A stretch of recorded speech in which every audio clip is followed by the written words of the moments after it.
ভালো রোগীকে খারাপ করে দিয়ে টাকা লুটপাট করার অভিযোগ এলো শিলচরের এক ল্যাব থেকে। কিডনি পুরোপুরিভাবে খারাপ বলে রোগীকে মানসিক চাপ। 24 ঘন্টা কিছু না খেয়েই ছিলেন রোগী। এক জায়গায় পরীক্ষা করলে কিডনি খারাপ, আরেক জায়গায় পরীক্ষা করলে কিডনি ভালো। এসব কি হচ্ছে আমাদের শিলচরে? আসুন জানা যাক পুরো ঘটনার রোগীর মুখ থেকেই।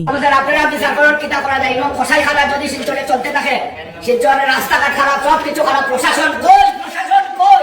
তারা লাইসেন্স আসেনি। তারা এই লালপথের ফ্র্যাঞ্চাইজি লাইসেন্স আসেনি, ইনস্যুরেন্স করি হইতো না। আমার প্রশাসনের কাছে অনুরোধ, আমরা শিক্ষিত করে ছেলে, আমরা এখন তারা মারিয়া লেখটা হলে চলে যেতে পারি, কিন্তু আপনি এরকম কথা না, এটা আইনের ব্যবস্থা করা হইতো, এটা আইনের ব্যবস্থা করা হইতো। আপনার কিডনি ড্যামেজ হয়েছে? হয়, আমার কিডনি ড্যামেজ ফার্স্ট স্টেজ। পরে আপনি দেখছেন গিয়া? আজকে আমার ফলো করেছে। আরে আমার কিডনি ডাক্তার ট্রিটমেন্ট চলে লাস্ট 5 ইয়ার থেকে। সবকিছু আমি 3 মাস পর রিপোর্ট করাই দিল্লিতে গিয়া। আর প্রত্যেক মাসে আমি দিল্লি 2 বার যাই, এই সময় তো চেক করাই নাই।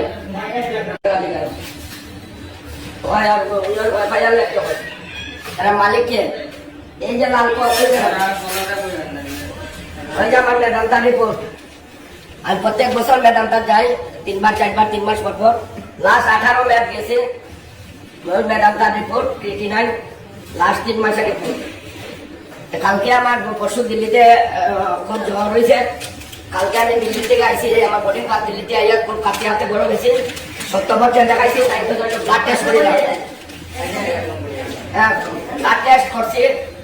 ব্লাড টেস্ট করার পরে এই লালপথ কইছে আমার কিডনি ড্যামেজ। খতম আমার কিডনি, আমার কিডনি খতম। এই সোরা লালপথে কইছে আমার কিডনি খতম। আপনারা দেখুন, আজকে অন্য মানুষ হইলে কি হবে না, সেই আমার পরিবার আরো 2টা কেস এরকম হয়েছে। আজকে আমি আমরা মানুষ আমার পরিবারে অনেক ডাক্তার আছে দিকে হয়তো ওইটাই বাইরে এক মাসে। আজকে আবার অ্যাপেলোতে করাইলাম, অ্যাপেলোতে দিল্লির এয়ারপোর্টের লোকে মিলে। আর এখন লালপথে